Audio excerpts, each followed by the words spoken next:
DirectFix.com presents How to Replace and Fix the Samsung Galaxy S6 Battery.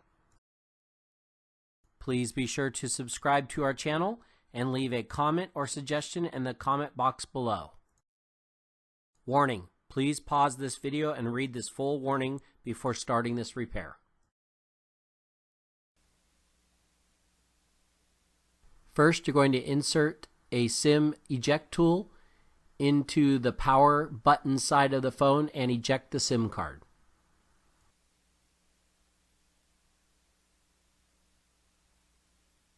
Now, using a heat gun, you're going to heat the back glass of the Samsung Galaxy S6. If it is broken, you may want to use some tape to hold it together. Using a very strong suction cup tool like the ones provided at DirectFix.com, you're going to put the suction cup tool on it and start to press them together to pop up the back housing of the Samsung Galaxy. Also, using a guitar pick, you're going to want to loosen some of the glue around the edges before the final removal of it.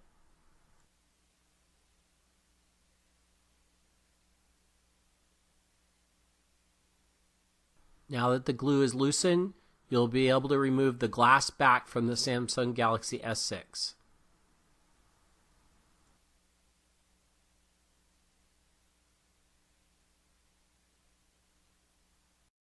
Using the guide, you're going to now remove the 13 Phillips screws. Now you're going to grasp the edge of the mid-frame, and while lifting up the mid-frame, push down on the battery to separate the mid-frame from the battery.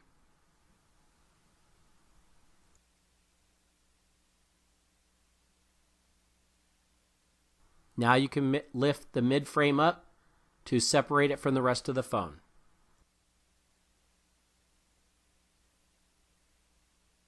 Using a plastic tool or your fingernail, you're now going to disconnect the battery connector from the socket by lifting it up and away. Inserting a plastic pick underneath the battery, you're going to start loosening the glue, which will allow for the battery to lift up. Run it back and forth a few times before lifting up. You have now removed the battery from the phone, and we'll be able to go ahead and take the new battery, reinsert it, and follow the directions in reverse in order to get the battery reinstalled and the phone back together. Please be sure to subscribe to our channel, visit our webpage, and take a look at our other videos.